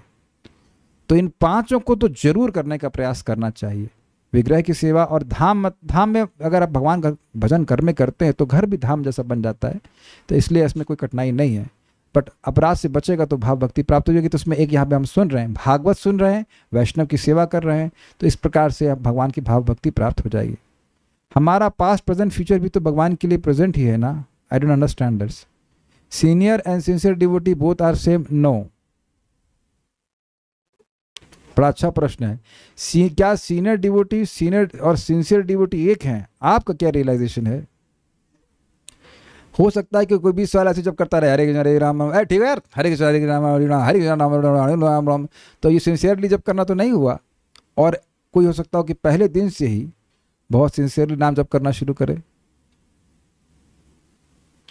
और आप यह भी नहीं कह सकते कि सीनियर है तो सिंसियर नहीं है, ऐसा कुछ नहीं कह सकते। लेकिन एक बात जो आपने बोली बहुत अच्छी बात है, जो सिंसियर है जब वह सीनियर हो ही जाएगा, अगर जिंदा रहा, तो अन्य लोगों के लिए कितना सुंदर उदाहरण बन जाएगा। उसके संपर्क में जो भी आएंगे वह सिंसियर ही बनेंगे और नहीं तो चले जाएंगे। Can you see that? So भक्तों को, हम फिर रिपीट कर रहे हैं, सभी भक्तों को प्रयास करना चाहिए कि we become sincere means without wax. Without wax मतलब, अब बोल रहे हैं तो मैं बोल देना, बहुत अच्छी बात है। पहले ज़माने में यूरोप में बताया जाता है कि वहाँ से सब शब्द आ रहा है, उसमें जब मार्बल में कुछ क्रैक होता था तो उसमें वैक्स भर देते थे। तो विदाउट वैक्स मतलब बिना छलावे के भगवान की भक्ति कर रहे हैं ताकि हृदय शुद्ध हो, भगवान की भक्ति प्राप्त हो। This is called sincerity. Simple सी बात है, सिंसियरिटी ऑफ पर्पस। और भगवान अंदर बैठे देख रहे, दृष्टात्मा नहीं परे हराओ। और अगर ऐसे व्यक्ति होता है तो भगवान क्रमशः उसके हृदय को शुद्ध करते हैं। एक बात और सुन लीजिए, जो व्यक्ति, प्रभुपाद के शब्द हैं, a person who could not purify his heart by chanting Hare Krishna means he does not want to purify his heart. समझ में आया? कहने का मतलब है कि कोई कहे कि मैं हरे कृष्ण कर रहा हूं और मेरा हृदय शुद्ध नहीं हो रहा है, इसका मतलब है कि हृदय शुद्ध करना नहीं चाहता है, क्योंकि ऐसा हो नहीं सकता है। हो सकता हो कि खाली माला लेके घूम रहा हो, माला कर ही नहीं रहा हो। कुछ समझ रही, अमोघ अस्त्र है, और अगर ये चलेगा और अगर चलाया जाएगा तो वह निश्चित रूप से जीव को पवित्र करने वाला है। How to serve Vaishnavas even though being far away from them? By hearing, by hearing, by hearing. That is the most important service. जैसे मैं वैद्य जी से ऑनलाइन, और लोग भी तुम्हारे मित्र, हमारे साथ मित्र रोगी हैं जो ऑनलाइन सुने वैद्य जी की बात, वो भेज दिए और पोस्ट से भेज दिए और दवा खा रहे हैं हम लोग। तो अब हरे कृष्ण मंत्र जप करिए और सब शुद्ध हो जाएंगे। बहुत से भक्त यहाँ पे हैं जो बहुत अच्छे से भक्ति कर रहे हैं, और वो उनसे हम व्यक्तिगत रूप से नहीं मिले हैं, तब अच्छे से भक्ति से कैसे कर रहे हैं। और मेरा अनुभव है आश्रम में रहते हुए कि बहुत से भक्तों के हम सर पे चढ़े रहते थे, खुद भी उठाते थे लेकिन वजन नहीं करते थे। एक लड़का उसको उठाया, समझ गया अब तो ये दोबारा, इनको तो मंगल आरती जाना है, दोबारा तो आएंगे नहीं, जाके दूसरे रूम में जाके सो गया। This is called insincerity. उसको वजन नहीं करना था। तो मैंने कहा तो भाई नाटक क्यों कर रहा है। एक बात मैं बोल के छोड़ दे रहा हूँ, sincerity means you will do the right thing even if people are not seeing.